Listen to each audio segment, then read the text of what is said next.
Oke, teman-teman, selamat malam ya. Kita hari ini belajar lewat YouTube karena saya ada agenda harus keluar kota eh, ke Solo ya. Mari sama-sama kita awali dulu di dalam doa kita berdoa. Kami menyerahkan kelas kami Tuhan, sekalipun lewat YouTube, kami mohon penyertaan-Mu sehingga kami dapat menangkap dan memahami apa yang kami pelajari dengan baik. Nama Tuhan dipermuliakan. Terima kasih Tuhan, berikan hikmat, kesungguhan, tanggung jawab kepada kami, sehingga kami bisa mengikuti kelas ini, kelas online ini dengan penuh rasa tanggung jawab.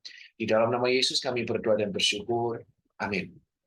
Nah, teman-teman, untuk mengawali, saya pikir harusnya online begini sudah tidak lagi menjadi masalah ya untuk kita, karena perkembangan zaman yang luar biasa harusnya menuntut kita untuk bisa beradaptasi dengan kelas-kelas seperti ini, sehingga sekalipun saya ada di luar kota, kita bisa tetap belajar. Nah, kita akan lanjutkan materi kita yang minggu lalu sempat tertunda ya. Kita hari ini akan belajar tentang ini, doktrin kerajaan Allah ya.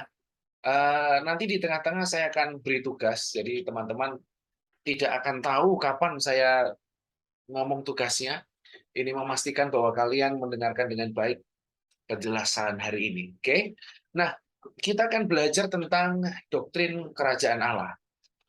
Nah, teman-teman, kalau kita pelajari dan bahkan semua pakar itu setuju, salah satu inti pemberitaan Tuhan Yesus, salah satu teologi Tuhan Yesus yang paling kentara atau paling kuat di dalam Injil Sinoptik yang sedang kita pelajari dalam teologi PB1 ini, salah satu teologi Yesus yang paling kuat dan terlihat jelas adalah tentang the kingdom of God atau tentang kerajaan Allah. Kita bisa lihat itu di dalam Markus 1 ya, ayat 14 sampai 15, Matius 4 ayat 23 dan Lukas 4 ayat 21. Jadi memang salah satu sudut pandang atau salah satu teologi yang dibawa oleh Yesus, diajarkan dan ditekankan oleh Yesus adalah tentang the kingdom of God. Nah, sekarang kita akan mulai masuk menjadi sebuah pembahasan karena kerajaan Allah itu kental, itu kuat sekali, kelihatan sekali disampaikan Yesus, maka teologi ini perlu kita pelajari tentang kerajaan Allah ini. Menjadi salah satu teologi di Injil Sinoptik. Selain daripada teologi Allah yang teman-teman sudah bahas dan bikin tugasnya. Nah, sekarang kita bicara tentang the kingdom of God. Pada zaman yang akan datang atau eskatologis, kerajaan Allah itu ditandai dengan sebuah kebangkitan dari kematian. Ya, sebuah rise, kebangkitan, rose, kebangkitan dari sebuah kematian. Dan juga berkaitan dengan parusia atau kedatangan Yesus atau hari-hari terakhir. Ya, jadi kalau kita bicara kerajaan Allah secara eskatologis atau zaman yang akan datang, kita tentu mengenal atau memahami kerajaan Allah sebagai sesuatu yang bangkit, yang hadir di setelah sebuah kematian, dan juga itu berkaitan dengan kekekalan, berkaitan dengan hari-hari terakhir atau akhir zaman.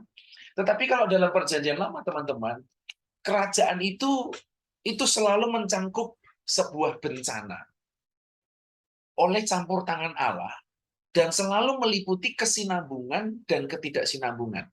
Jadi maksudnya seperti apa? Kita coba lihat ya. Ini dalam PB berlanjut.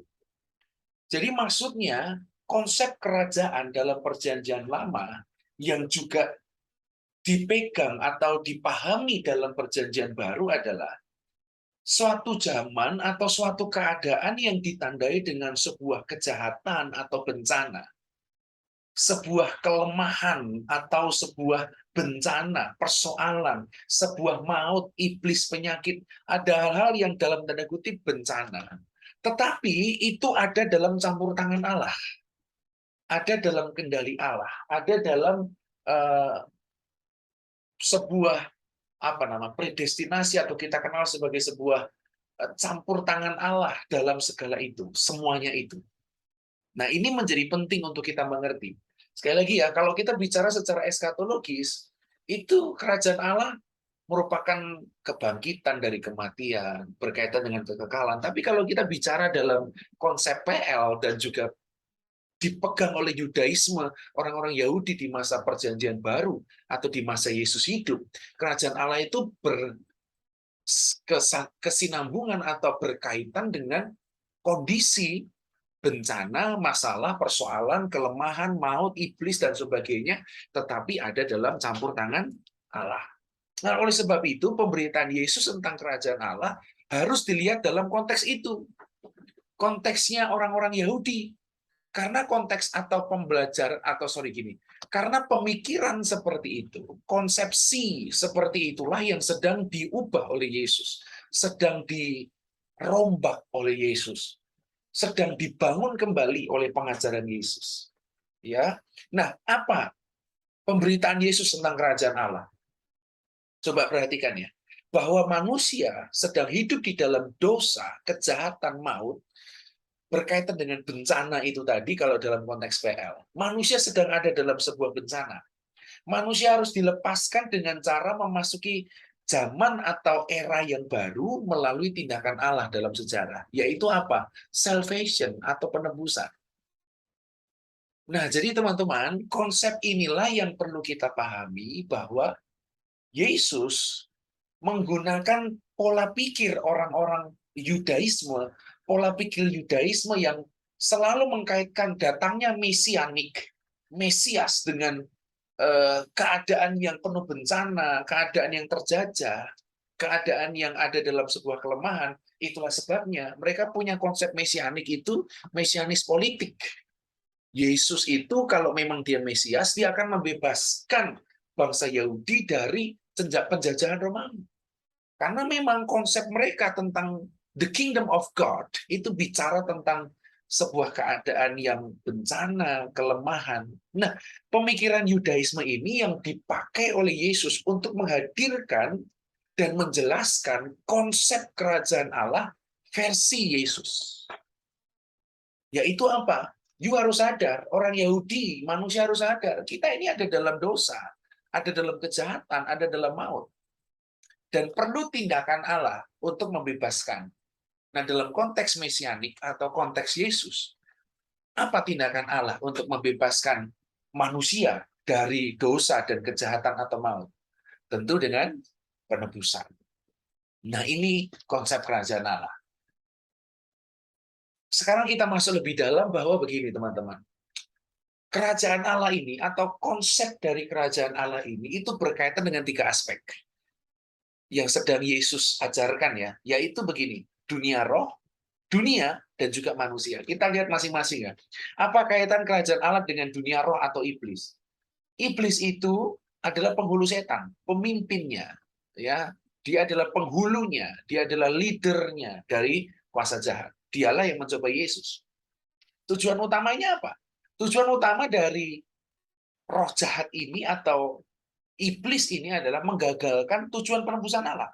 Kenapa? Karena ingat ya, penebusan yang Yesus lakukan itu merupakan bukti campur tangan Allah membebaskan manusia dari masalah, dari bencana, dari maut, dari kondisi bencana yang ada dalam pemikiran orang Yahudi waktu itu.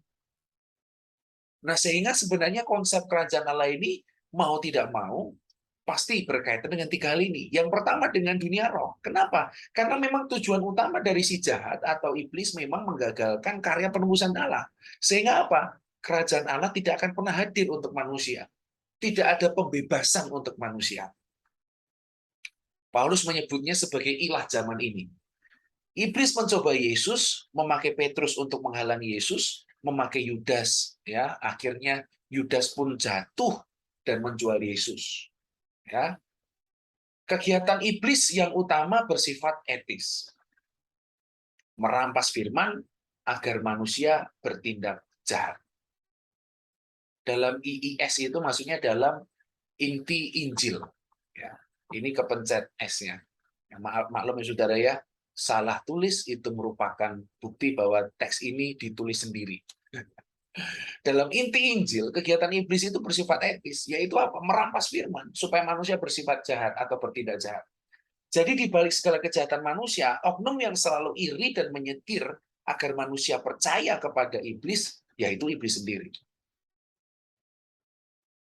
Makanya Kalau kita bicara konsep kerajaan Allah tidak lepas dari dunia roh ini. Karena memang dunia roh ini sedang mencoba untuk membuat manusia tidak masuk dalam karya penyelamatan atau karya penebusan Yesus. Maka implikasinya adalah kejahatan itu terorganisir. Sumber dari segala kejahatan itu iblis. Ini implikasi teologis ya, yang bisa kita tarik. Lalu kejahatan tidak dibebankan secara langsung oleh Allah pada manusia. Karena kejahatan itu dipahami ada penghulunya, ada penggodanya yaitu iblis. Kejahatan bukan kesempatan buta dalam takdir yang berubah-ubah. Jadi kejahatan itu memang sudah direncanakan. Kejahatan berakar dari kepribadian, kejahatan dapat ditolak, juga dapat manusia menyerah olehnya. Dalam perjanjian baru semua penulis sepakat bahwa iblis ada dan dia adalah kekuatan supranatural yang jahat. Jadi ini implikasi teologis dari doktrin kerajaan Allah berkaitan dengan dunia roh atau iblis. Nomor 5 coba lihat, kejahatan dapat ditolak, juga dapat menyerah olehnya. Manusia mulai bisa menyerah. Artinya manusia bisa mengikuti kejahatan, tapi manusia juga bisa menolak kejahatan. Life is choice, guys.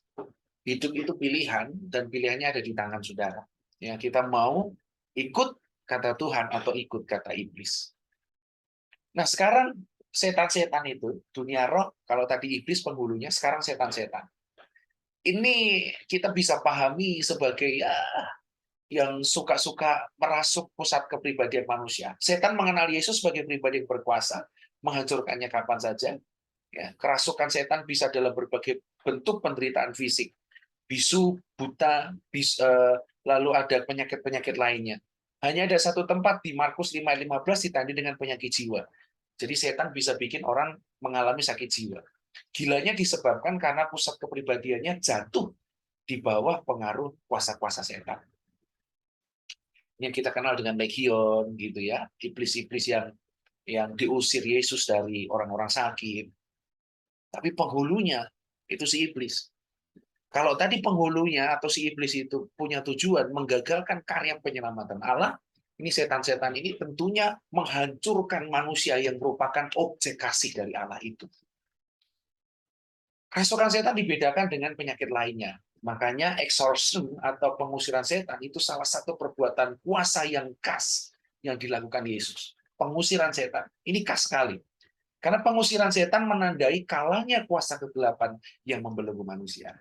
Jadi saudara bisa lihat ya, setan-setan membelenggu manusia, iblis tujuannya memisahkan manusia dari karya penyelamatan Allah. Maka kingdom of God, kerajaan Allah, itu tidak bisa dilepaskan dari adanya satu realitas dunia spirit, dunia jahat ini. Karena memang kerajaan itu hadir untuk menghancurkan atau mengalahkan kerajaan ini, atau dunia iblis ini. Kerajaan Allah berkaitan dengan dunia, bukan dunia roh ya, bukan dunia iblis, tapi ini dunia. Sekalipun dunia dikuasai iblis, namun dunia tidak dipandang Yesus sebagai ciptaan yang jahat.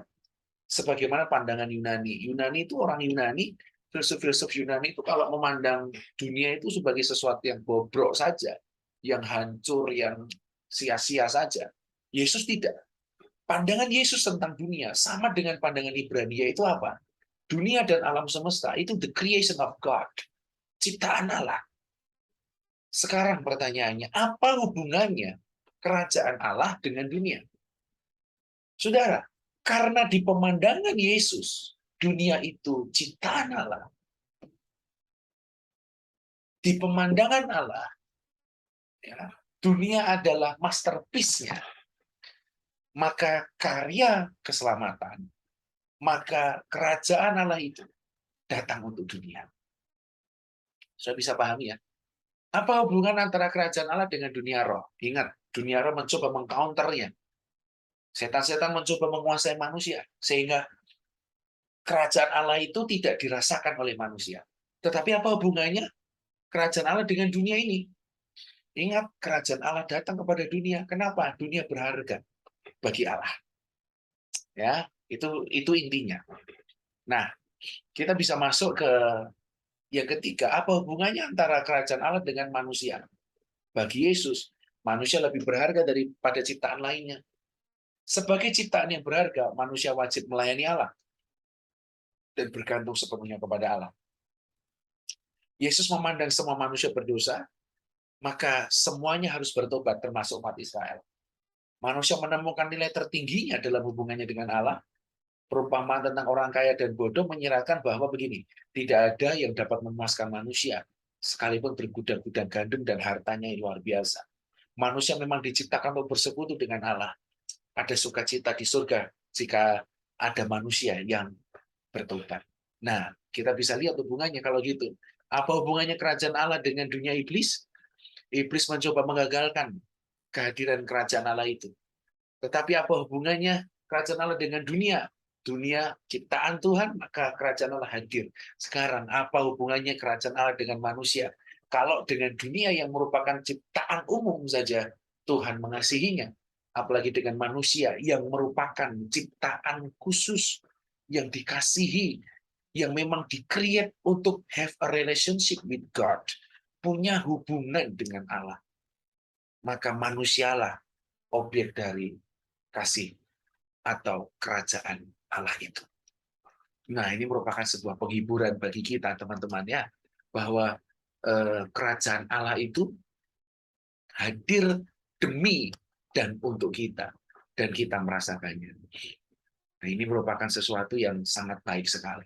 Nah, sekarang kita lihat ya, tafsiran tentang kerajaan Allah. Agustinus di masa reformasi bilang kerajaan Allah itu gereja, dan ini banyak pengikutnya. Ini banyak yang setuju.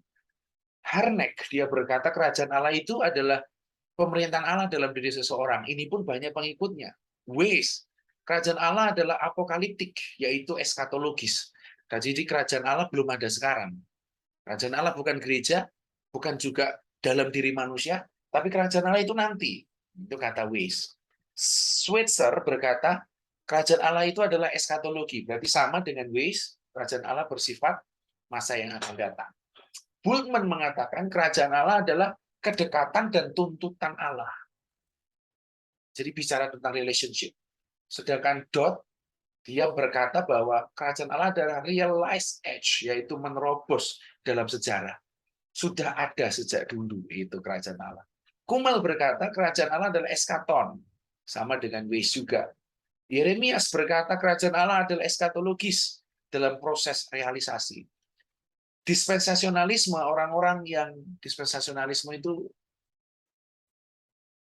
gimana menjelaskannya ya? Dia ada di antara, kalau kita bicara studi akhir zaman, dia ada di antara premil dan juga postmil. Nah, yang ada di jalur tengahnya itu bukan amil, yang mencoba untuk mendispen semua.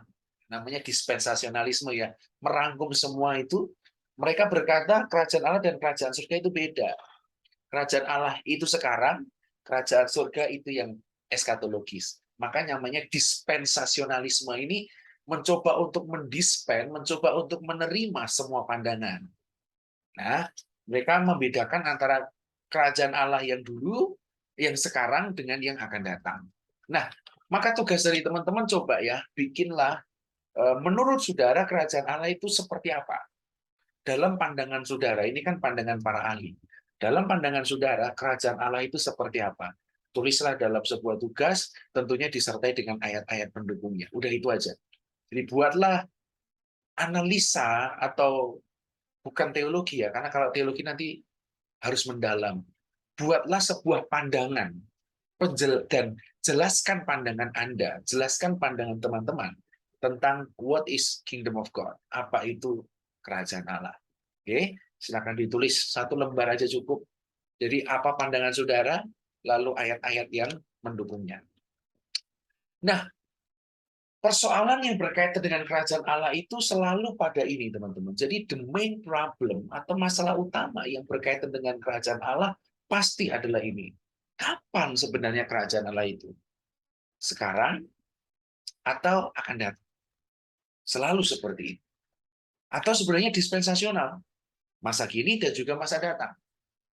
Sekarang dan juga besok. Nah, kalau dalam Yudaisme, kerajaan atau basileia itu tidak berarti suatu wilayah pemerintahan seorang raja, tetapi aktivitasnya. Jadi contoh ya, Daud dia tinggal di Yerusalem. Tetapi kerajaannya, Basileanya itu nggak cuma di Yerusalem. Banyak sekali daerah jajahan. Nah, ini cocok dengan pengertian Ibrani tentang kerajaan.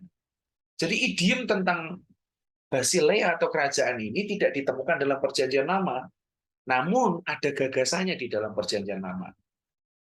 Para nabi mengungkapkan dengan cara yang berbeda. Ada yang mengatakan bahwa itu akan muncul dalam sejarah keturunan Daud. Para apokaliptis atau orang yang bernubuat juga berbeda dalam mengungkapkan kerajaan Allah. Ada yang bersifat historis, ada juga yang bersifat transendental atau bersifat ilahi. Bagi masyarakat Qumran ini konon disebut sebagai orang-orang bijak ya. Kerajaan Allah itu ya berarti turunnya bukan turunnya ya. Turunnya para malaikat untuk memisahkan anak terang dan anak gelap. Bagi para guru, kerajaan Allah itu merupakan ketaatan pada hukum Taurat. Bagi kaum Zelot, ya, ini cikal bakal orang Farisi, ya. Kerajaan Allah tercapai melalui pemberontakan demi pemberontakan. Di awal abad 1 ini masih sering terjadi. Kalau teman-teman punya buku dan suka baca bukunya Bar Kokhba ini, bagus sekali, itu yang terjadi di masa intertestamental tuh. Apa yang terjadi antara Maliaki sampai ke Matius, terjadi pemberontakan oleh Makabe, terjadi pemberontakan oleh orang-orang tertentu, itu ditulis dalam bukunya Bar Kokhba ini, bagus sekali.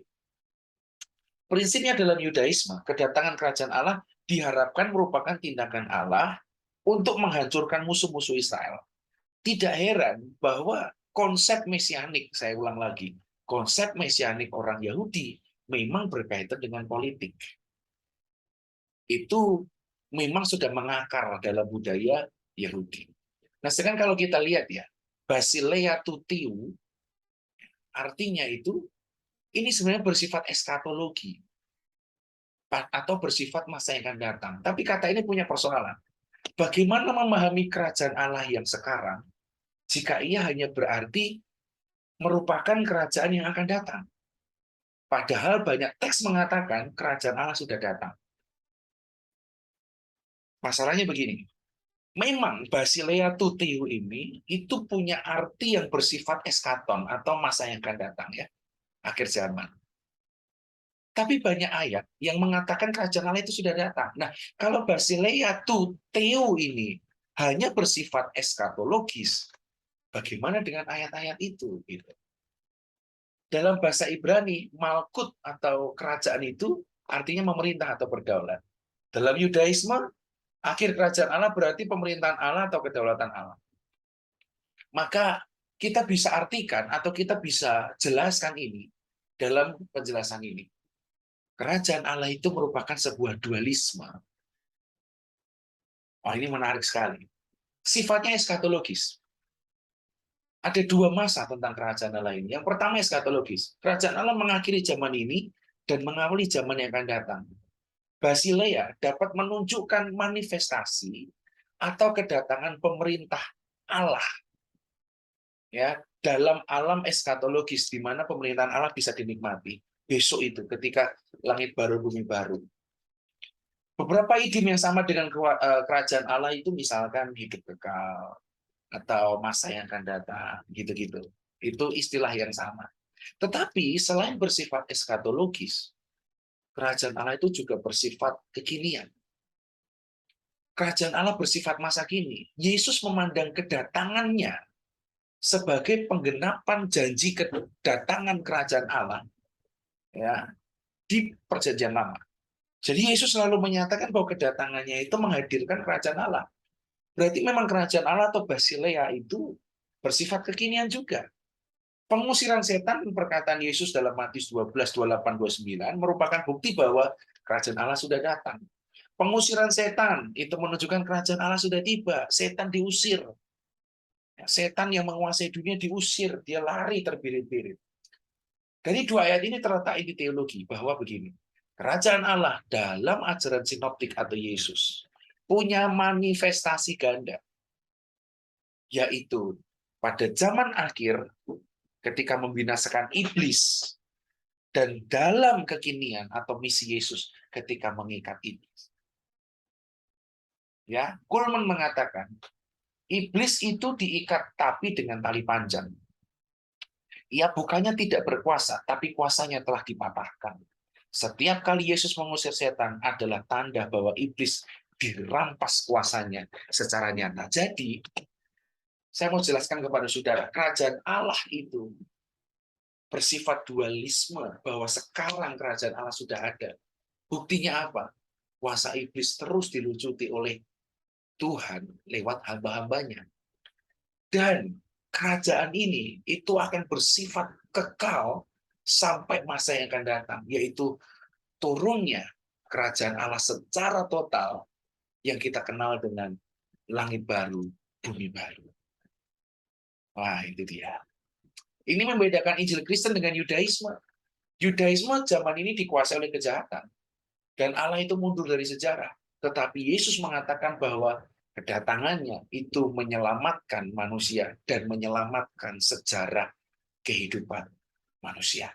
Justru Allah hadir dalam sejarah manusia untuk menyelamatkan mereka. Oke, nah itu kerajaan Allah.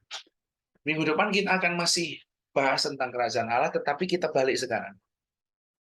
Kita akan soroti tentang Allah kerajaannya. Jadi kita akan coba kulik lagi tentang teologi Allah dalam sinoptik, tetapi kita gabungkan antara, kalau minggu lalu kan kita belajar tentang Allah, minggu ini kerajaan, kan kita gabungkan. Ya, kerajaan Allahnya sudah, sekarang kita balik jadi Allah kerajaan. Oke, itu aja teman-teman materi kita hari ini. Saya harap tugasnya bisa dikerjakan ya. Kita tutup dalam doa. Terima kasih Tuhan kami boleh belajar tentang kerajaan Allah. Biarlah kami boleh menyadari ini, dan ini kami hidupi dalam kehidupan dan pelayanan kami. Terima kasih Tuhan. Dalam nama Yesus kami berdoa dan bersyukur. Amin. Jangan lupa tugasnya dikerjakan teman-teman ya. Tuhan Yesus berkati. Selamat hari Jumat. God bless you.